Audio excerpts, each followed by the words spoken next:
الله الله الله الله ما لنا مولى سوى الله كلما ناديت ياه قال يا عبدي أنا الله زحزحي الحجب فقلبي غاب في ظلمة ذنبي نظرة في العمر حسبي تجعل الميت حيا كلما ناديت ياه قال يا عبدي أنا الله.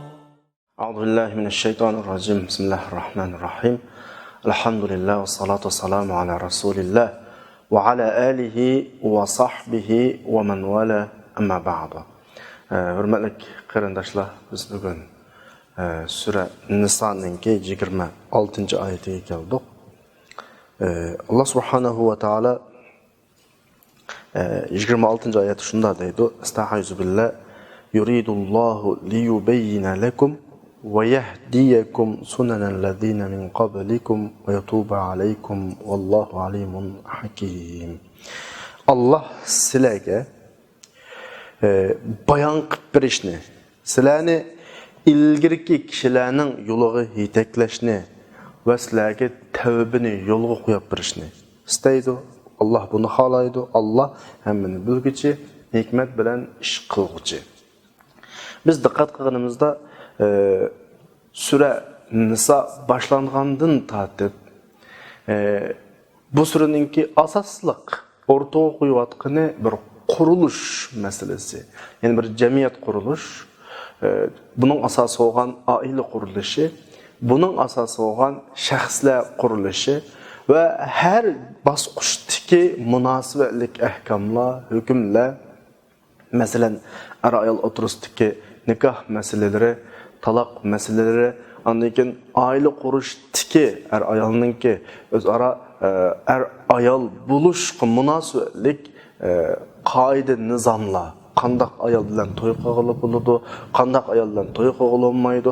Bir qator masalalarni ta mushu 26-oyatga qadar qanaq keldi, bayon qilib keldi. Alloh 26-oyatda shularning hammani bizga eslatib, yuqorqidek ahkomlarni, hukmlarni, prinsip qoidalarni bayon qilishning sababi Alloh sizlarga oldi bilan bildirish uchun. Bu orqali sizlarni to'g'ri yo'lga qanaqilash uchun, yetaklash uchun va sizlarga tavbani yo'lga qo'yish uchun bir qator masalalarni da'vat qiladi 26-oyat. Nimishqa? Chunki bayon qilmasdan jinoyat bekitilgan bo'lmaydi. Jinoyat bekitilmasdan jazolash olmaydi. Biz birovni jazolash uchun oldi bilan uningga ma'vosining qiladigining, ma'vosining qilmaydigining bunu bayon qilish to'g'ri keladi. Andan bayon qilib bo'lgandan keyin qarish taraf qilishga tegishli ishni qilmasa, qilmaslikqa tegishli ishni qilmasa, andan keyin jazo qo'yish. Alloh subhanahu va taolo bu oyatda bizga shuni qanday qilyapti bayon qilyapti. Ya'ni oyat shuna deydi-ki, oyatning ikkinchi mazmuni, birinchi mazmunida Alloh sizlarga bayon qilish deb bo'lib, sizlardan ilgirkilarning yo'liga yetaklash da'vatidir ya. Bu yerdagi Allohning o'tirib qo'yayotgani hayotga bir qonuniyat yaratgan Alloh subhanahu va taolo. Biz buni uzun tarixga qaraganimizda tushunalaymiz buni. Tarixda nurg'un imperiyalar o'tdi, nurg'un davlatlar o'tdi, nurg'un jamiyatlar o'tdi, o'zini kuchli sanagan qavmlar o'tdi. Bularning hammasi yashagan o'rtaq bir qonuniyat bor.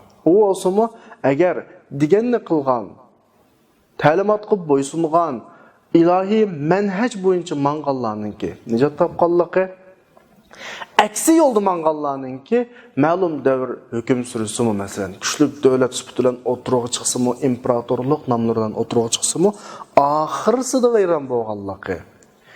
Oqibat to'g'ri yo'lda manganlarning ekanligidan iborat bir qonuniyatni ko'ryapmiz. Alloh subhanahu va taolo oyatda bizga shuni ishorat qilyapti. Har qancha o'pgat shu qonuniyatning sirtiga chiqolmaysa, Allohning maqsadi yuqorqi oyatlarni, yuqorqi ahkomlarni dal shu qonuniyatni sana tushuntirish. Agar o'zing bilmay xatolashib qolsang, bir ikki qatim xatolashib qolsang, sana nima berish, tavba berish deganni ifodalayapti 26-oyatda. Chunki biz o'ylanganimizda qarindoshlar, dunyoni Alloh yaratdi. Biz buni bek ko'p darslarimiz deb ketdik. İkinci bir mahluq o'rtaga chiqib, men yaratdim deb baqmadi ya. Shuni o'zi yetarlik. İnsanni Alloh yaratdi. İkinci bir mahluq chiqib, insonni men yaratdim deb baqmadi.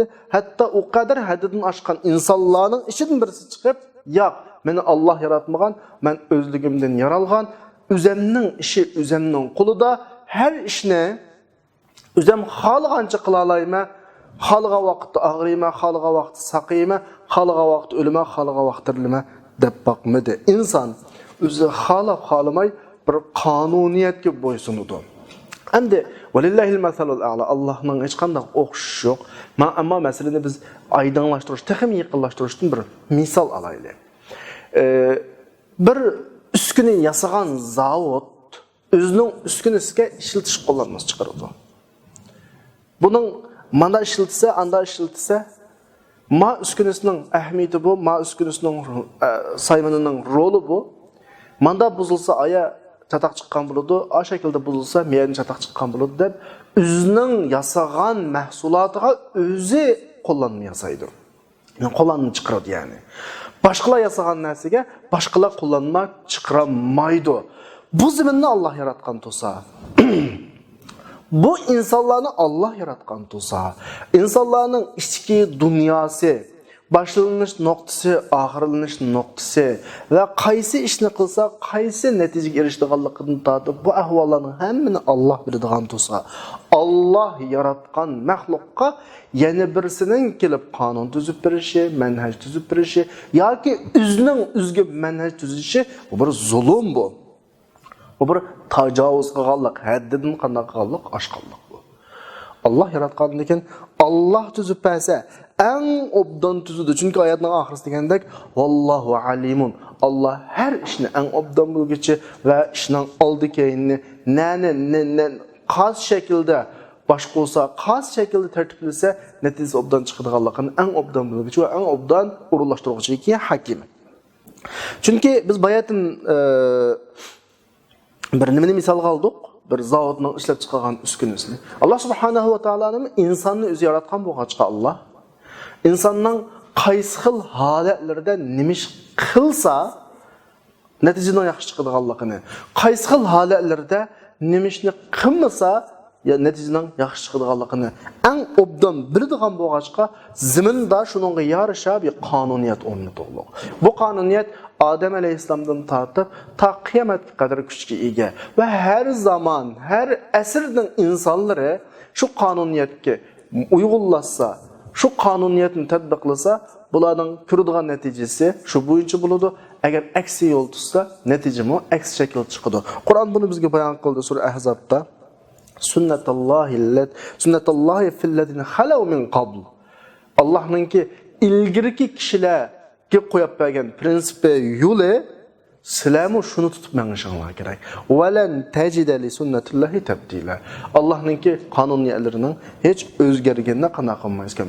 Masalan, tarixdan buyon insonning shu xarakteri, shu mijozi bilan Alloh subhanahu va taolo payg'ambarini avatdi, kitoblarni tushirdi, insonlar to'g'ri yo'lni topdi. Jamiyat bir mahal insonlar jamiyati yaxshilanadi.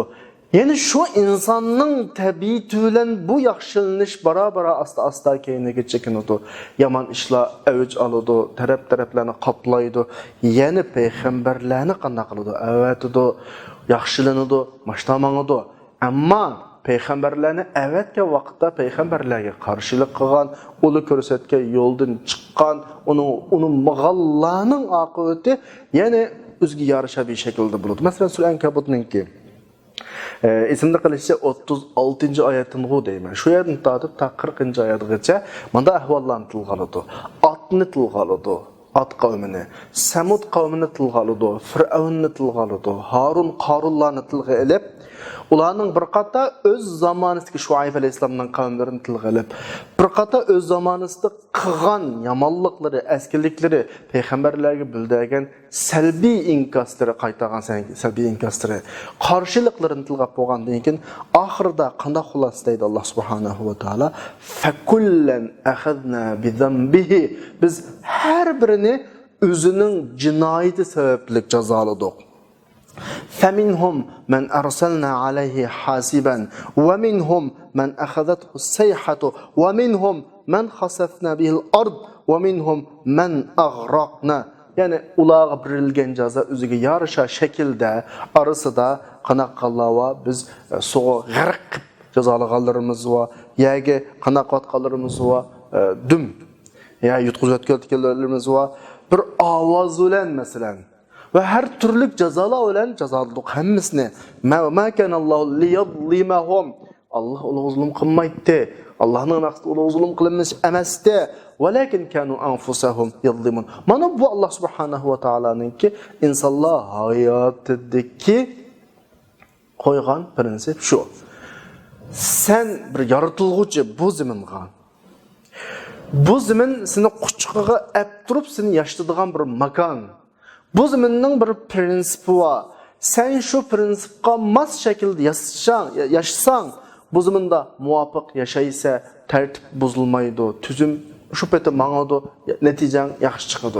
Agar sen bu zaminning tertibini buzishga urinsan, yoki zaminning prinsiplariga tushmasan, oqibating ana shularga o'xshash bo'ladi.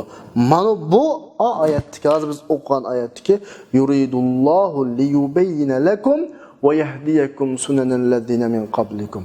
Allohning yuqorqi ilgirki ahkomlarni bayon qilishining sababi sizlarga bildirish. Sizlarga nimaning ekanligini bayon qilish va sizlarni bu ziminga Allah urullaştırılgan, sizlerden ilgiriki ummet yaşayan prinsipini sizlerge qana qilish, ko'z tutish, sizlarni shunga yeteklash. Hamda insonchilikda insonning bir ojiz taraf bo'ladi qarama. Allah inson shuna bir ojizlikni yaratgan. Sal turib 27-oyatimiz so'zlaymiz buni. Shu ojizlikning keyniga kirib, prinsipdan chetniga yirilib qolsa, xatolik yuz bergan bo'lib qolsa, Allah buningga tövbini yo'l qo'ydi.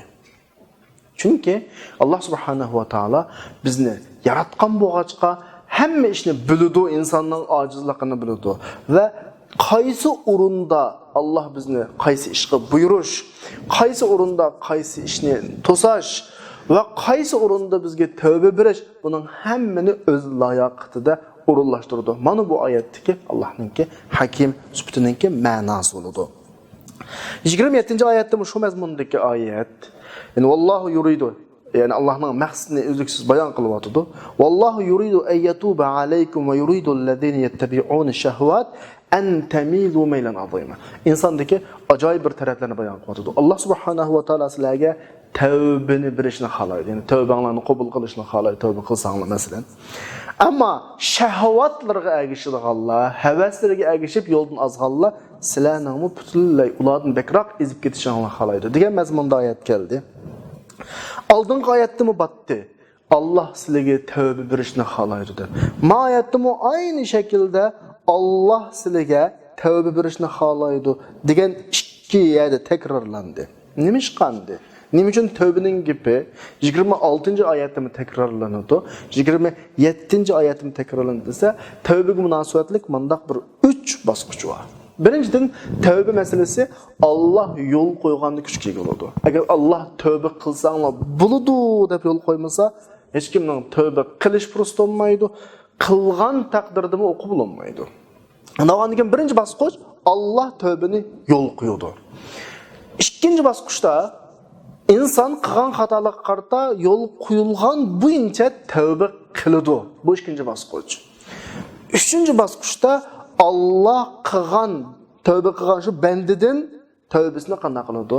Qabul qiladi. Shunga boshqa ilgirki oyatdagi tavba berish va bu oyatdagi tavba berishni birisi yo'lga qo'yish tavbasi, birisi qabul qilish tavbasi deb tushunsak xatolashmaymiz. Tavbaning qadam-qadam bosqichi bo'lg'achqa oldidagi oyatda bir tövbe bir iş hakkındaki ayet geldi. Ma ayette mi tövbe bir iş hakkındaki mazmunlar geldi. Tövbenin her basqıçları ne qana qilishi mumkin, ifodalashi mumkin. Endi Allah sizlarga tövbe ishkini aytib berdi. Allah buni sizlarga bildirmoqchi, tövbeni yo'l qo'yib bermoqchi deganning ma'nosi nima desa, tövbe ishkini aytib berdi degan gap. Bu nima degan gap bo'lsa? Desa, biz ilgirki derslerimizde jiq bayon qildik ve ko'p tilga oldik. İnsan mahluqlar ichidagi birdan bir ixtiyorlik berilgan mahluq. Tanlash huquqi va mahluq. Malaikalarning tanlash huquqi yo'q. Hayvonlarning o'zi yaratilgan bir vazifadan sirt tanlash huquqi yo'q. İllaki insonning her ish faoliyatining bir tanlash huquqi var. İnsanning ko'zi ko'radi. Yani insan yaman işlarını mı köreleydi közüyle eğer halisa, yaxşı işlarını mı köreleydi eğer közü halisa. İnsanın kolu hareket kılıdı. Bu arkalık insan eğer özü halisa, yaxşı işlarını mı kılalaydı, yaman işlarını mı kılalaydı. Putu arkalık yaxşılık tarafı mı mağalaydı, yaman işleri mi hem tarafı mı hem mağalaydı. Hatta mengisi. Hatta tili insanın bütün azaları insanın qana qılalaydı, yaxşılıq tarafı mağalaydı, yamanlıq tarafı mağalaydı. Esingizde bolsun, bu insandaki bizzat iqtidar emas. Yani insanın üzdüba iqtidar emas. Belki Allah insanı şu şekilde yaratgan. Mesela, qarab baqaylı. Bazı insanın bunda bazı yük götürüdügan maşinlar var. Mesela, hazır robotlar var. Bularning bunda hareket qilishi uchun bir mexanik kuch gidamdi. Ama insanның bir farqli tarafı nima desanglar, qo'limni ko'tarish uchun boshqa hech qanday bir kuch ketmaydi. Illaki kallamda, zehnimda ko'taray degan bir iroda shakllanishlarla men qo'limni ko'taralayman. O'rnimdan turay degan irodalarla o'rnimdan tura olayman. Harakat va badnimda. Ama bazı vaqtlarda insanның mesela kallasiga bir narsa eg'ir zarba tegdi yoki mingisiga ma'lum bir qancha degan bir gaplar bor tibbiyda kasalda. Chiqib nervusdan masal chiqishilar putqula harakatini to'xtab qoldigan bir ish bor. Insonning asti tarafi sapsaq. Yani boyanning asti bosh qismidan boshqa tarafining hammasi to'liq saq, hech qanday ish olmadi. Faqat mingisi zaxmlanganligi uchun mayli nervdan masal chiqsin yoki u yoki bu mingı tüpeyledin kol hareketten kalıdı, put hareketten kalıdı. Yani insan şunda bir alahidilik var məxluq ki, qanday işini qilman deb bir irade qildi, ne qılalaydı? Qilmayman deb irade qilmadini qilmayalaydı.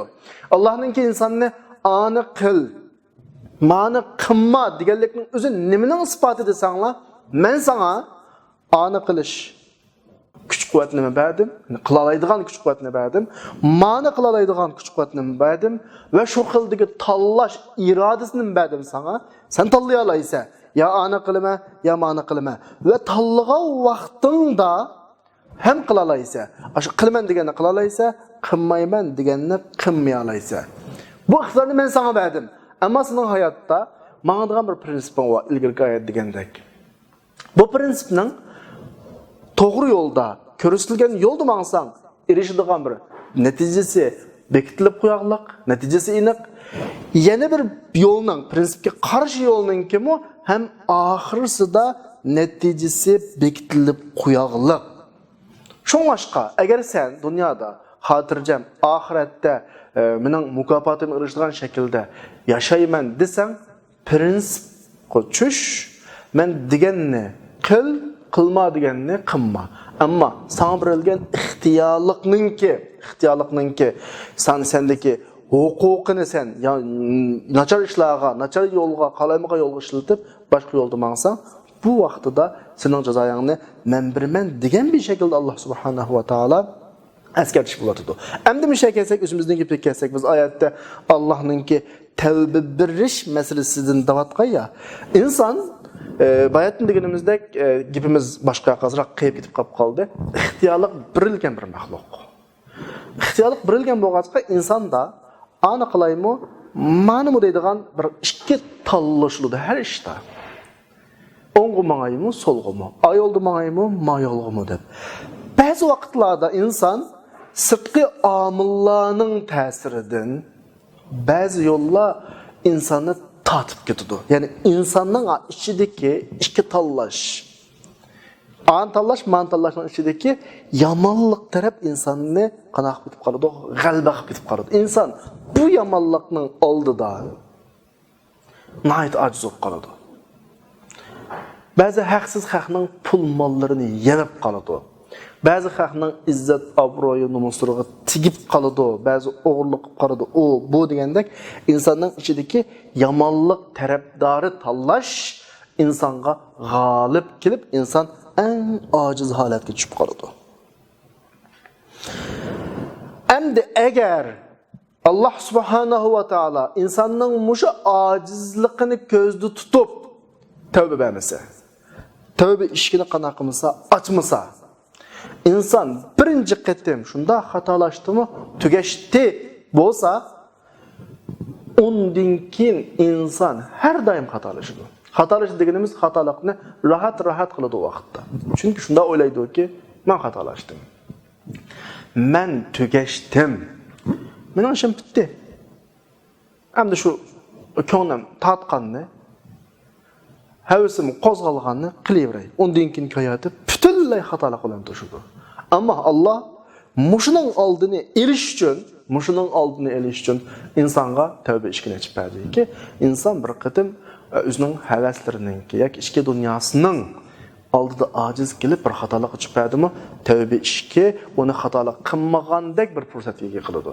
Ikkinchi qatim xatolikni o'ylashib qoladi yoki qana qilmaydi. Bu orqali Alloh subhanahu va taolo jamiyatni, dunyoni, zaminni yomonlikning kengayib ketishining oldini oladi. Bu yerdan biz bir inchki darsdan birini olsak, atrofimizdagilarning o'tkazgan xatoligiga agar xatoligini tunish fursati berilmagan vaqtda atrofimiz xatolik o'tkazadiganlar bilan to'shib ketadi. Bunun oldini ololmaydi. Bu bir nokta. Anlagan oyatning ikkinchi bir tarafi bor. İkinci tarafi. Ve yuridul-lezine yettebi'une'ş-şehvat en temilu meylen azima. Yani yoldan çıkıp ketib bo'lgan insonlar bor atrofimizda. Bular sizlarning uldunmi bakroq yoldan chiqib ketishini xohlaydi deydi. Nima ishqa?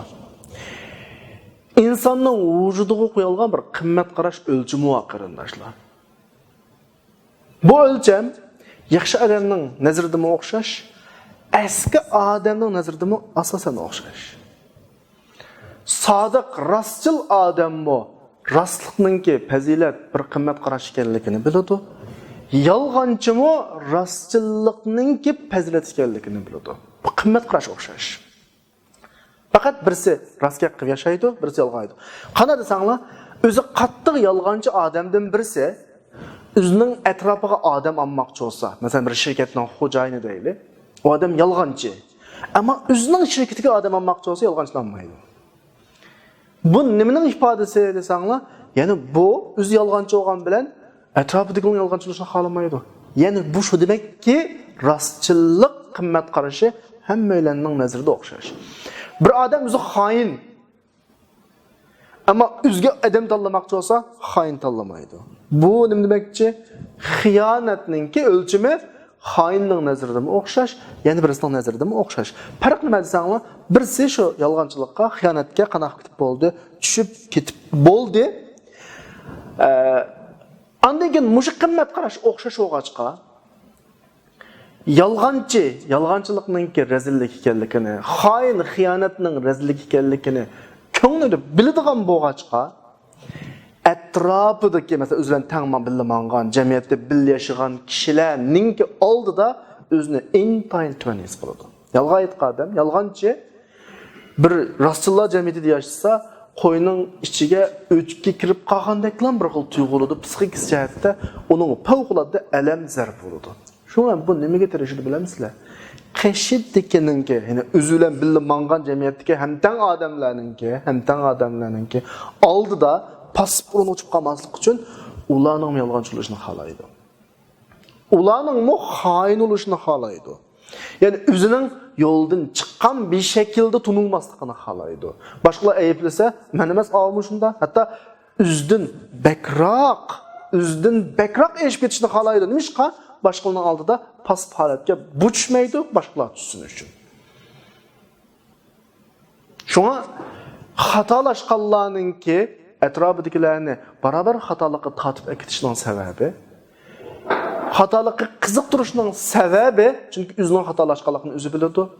O'zining bu passiv holatda yolg'iz qolmaslik uchun boshqalarning barobar mengish uchun boshqalarning o'zidan o'xshash bo'lishni xohlaydi, hatto o'zidan bakroq eshib ketishni xohlaydi. O'zidan bak eshib ketgan vaqtda mao passiv holatdan tamamen qutuladi. Shunga yo'ldan chiqqanlar boshqalarning yo'ldan tang chiqishini ham qanday qiladi xohlaydi. Masalan, bunga bir misol olaylik. Yusuf alayhisolatu vasallam zindonga kirdi. Mushaqqil bir oyat bor sura Yusufninki 26-oyatda. Va dakhala ma'ahu as-sijna fatayan. Yusuf alayhisalom bilan ikki yigit birga kirdi.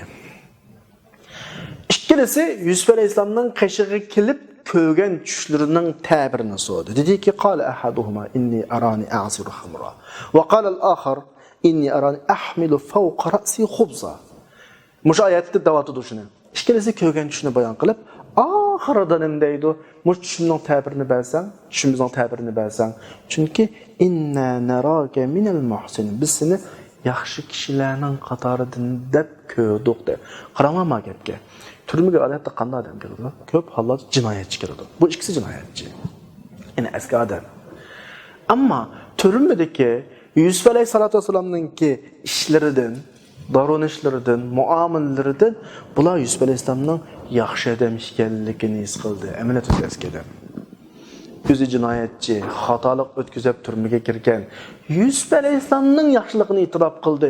Bu nima deganligini bayatni degan gapimizning daliliki, yaxshi qimmat qarash, rezilliklar hamma odamning nazarida buni o'lchab o'xshash. Asosan e'tirof qiladi. Hatto askar rezillashib ketganlarmi yaxshilikning o'lchimi kallasida bor, yaxshilikni qanday qiladi? E'tirof qiladi. Shunlashqa bular Yusuf alayhisalomni yaxshi odam deb qaragan bo'g'achqa o'zining ko'rgan tushlarini Yusuf alayhisalomdan qanday qilsin? Ta'bir versin deb qishqa qanday qiladi, kilyotdi. Yana bir misol olaylik. Bir o'g'ri bir shaharga safar qilmoqchi. O shaharning odamlarining hammasi o'g'ri ekan. Hammasi bo'laydi ekan hamda. Shunda vaqtda o shaharga safar qilmoqchi bo'lgan o'g'ri shu shaharga kirib kim qanday odamni istaydi desangmi, o'g'rilik qilmaydigan rostchil odamni istaydi, amin odamni istaydi. Ya'ni o'zining o'g'irlanmasligi uchun.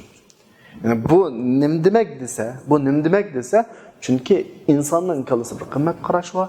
Şu qimmat qarash uning ba'zi ish harakatlarida garchi o'zi qimmat qarashdan atlab o'tib ketgan inson bo'lsa-mu, qanday qilib qoladi, chiqib qoladi.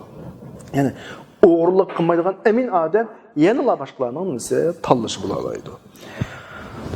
Shu vaqtda bayatdan hikoyaning oxirisini biroz tushirib garchi munosabatsiz olsin. Biz munosabatlardan ap bo'ldik Yusuf alayhisalomniki. Yusuf alayhisalomga ikki turmudishi o'zining ko'rgan tushini tanlab keldi. Bizga bir tush ta'bir versang, chunki biz seni yaxshi odamlarning qatoridan deb ko'rdik degandan keyin Yusuf alayhisalom nima dedi bularga? Bu fursatdamdi. Bular muhtoj bo'lib keldi Yusuf alayhisalomning qishig'iga.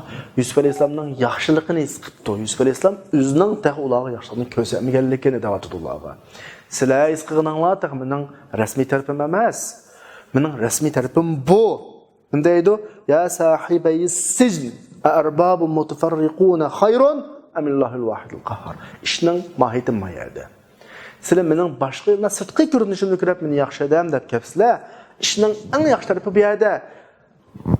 Ey turmudoshlarim, menda tarqaq birisi bod, birisi bir nima har xil ilohli yaxshimi yoki yakka bo'lgan, qahhar bo'lgan Alloh. Bularning shu Yusuf alayhisalomdan ta'bir so'rab kelgan fursatni chang tutib bularga iymon masalasini qanday qilib o'tirib qo'ydi. Ya'ni bularning maholatidan Yusuf alayhisalom go'zal bir shaklda qanday qildi, foydalandi. Demak, endi gapimizni xulosalasak, qimmat qarash o'xshash. Eskimi, yaxshi odammi o'rtaq bir qimmat qarashni e'tirof qiladigan bo'g'achqa, shunga yomon odamlar jamiyatdagi o'rtaq bir yashamda o'zininki passiv o'ringa yoki nachar degan qalpoq qolmaslik uchun o'zining sepiga odam to'playdi, o'zining sepiga odam chaqiradi. Mana bu oyatning oxiridagi qaysi mazmunninki izohatlari va yuridul-ladzina yattabi'una shahvat an tamilu maylan azima. Ya'ni yo'ldan chiqib ketgan o'zininki vujudidagi yomonlik vasvasasining keyniga kirkitib bo'lgan insonlar boshqalarning o'zi bilan shu sababda o'xshash bo'lishini, ularning yo'ldan ezishini, sizlarni ozdirishni qanday qiladi xohlaydi deb Alloh subhanahu va taolo ma'nodan bizni qanday qilyotdi, eskartyapti. Undan keyin keyingi oyatda, ya'ni 28-oyatda Alloh subhanahu va taolo nima deydi? Yuridullohu an yukhaffifa ankum va xuliqal insanu da'ifa. Diqqat qilsanglar ilgirki oyatlarda Alloh ahkamlarni bayon qilganligini da'vatidi. 20-oyatda, 6-oyatda. Undan keyingi 27-oyatda, to'g'ri yo'lga yetaklash orqali xatolashgan taraflarida tavba ishini echib berganligini bayon qilyapti. Bularning hammasi nima uchun? Mayatda buning sababini bayon qilgan bir shaklda yuridullohu an yukhaffifa ankum. Allohning maqsadi sizlarni yengillatish. Xafalıqqa tushib qolmasligingiz uchun, mashaqqatga tushib qolmasligingiz uchun dunyo oxiratda. Chunki va xuliqal insanu da'ifa. Inson ojiz yaratildi. İnsonni tanlash ixtiyorlari bor degan bilan inson nurg'un ahvollarda, ko'p ahvollarda nurg'un omillarning oldida qanday qiladigan maxluq, ojiz qiladigan maxluq degan bir shaklda bizga ta'limot qanday qilyotdi, beryotdi. Ya'ni oldida bir necha qitim Allah subhanahu wa ta'ala tartib bilan ahkamlarni bayon qildi emasmi?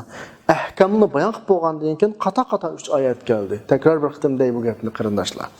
26-oyatda Allah sizlarni ilgirkilarning yo'liga boshlash, tövbe yo'l qo'yib berishni xohlaydi dedi. 2-oyatda sizlarga tövbe berishni xohlaydi dedi. 3-oyatda Allah sizlarni yengil.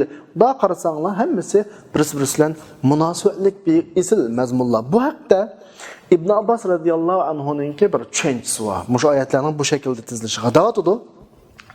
Sura Niso'da deydi. 8 oyat bor. Bu 8 oyat ummati Muhammadiya uchun hayotidagi har narsani yaxshilaydi. 8 oyatga qarab boqamdoq kelaylik. Birinchisi 26-oyat. Biz bu oyatni o'qigan. Biz bugungi darsimizda 26-oyatni o'qidik, 27-oyatni o'qidik, 28-oyatni o'qidik ya. İbn Abbas radhiyallohu anhu 26-oyatdan boshlab 8 oyatni ummati Muhammadiyaning hayotidagi har narsadan yaxshini oyat davatidi. Qani ko'rib boqaylik. Biz 3 oyatni ko'rdik. Birinchi oyat 26-oyatdagi yuridullohu liyubayyina lakum va yahdiyakum sunanallazina min qablikum va yatuba alaykum degan oyat bayonni o'qib bo'ldik. Ya'ni Alloh sizlarga bayon qilib berishni, sizlarni ilgirkilarning yo'liga boshlashni, sizlarga tavba yo'l qo'yib berishni xohlaydi. Bu birinchi oyat. Ikkinchi oyat 27-oyat. Alloh sizlarga tavba ishini echib berishni, tavbani qabul qilishni xohlaydi. Boshqalar yo'ldan azg'anlar sizlarning yo'ldan ezishini xohlaydi. Bu 2-oyat. 3-oyat 28-oyat. Hozir biz o'qigan taxe. Alloh sizlardan yengillatishni xohlaydi. Inson ojiz yaratildi. Bu 3-oyat. 4-oyat. Agar sizlar cho'ng gunohdan neri tursanglar, cho'ng gunohga tushib qolmasanglar, kichik gunohlaringizni afv qilib sizlarni jannatga kirgizamiz. 5-oyat. Allah o'ziga shirk keltirganni kechirmaydi, ondan boshqa har qanday gunohni kechiradi. Innalloha la yaghfiru an yushraka bihi va yaghfiru ma duna zalik. Nechinchi oyat? 48-oyat. 6-oyat 110-oyatda va man ya'mal su'an aw yadhlim nafsa thumma yastaghfirullah yajidulloha g'afurur rahim. Qanday odam yomon ishdan birini qilib qolsa yoki o'ziga zulm qilib qolsa, undan keyin Allohdan mag'firat talab qilsa, Allohning mag'firat qiluvchi, mehri shafqatli ekanligini qanday qiladi ko'radi dedi. Bu 110-oyat.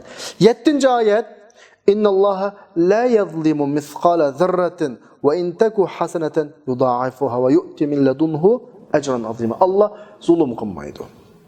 misqolchilik. Ya'ni qilgan jinoyatingni hargiz oshirib o'tmaydi. Ammo yaxshilik qilsang, buni hassalab ko'paytib o'zining qishidan buyuk ajr beradi. Bu 7-oyat Ibn Abbas degan, ammo Sura Nisoning 40-oyati.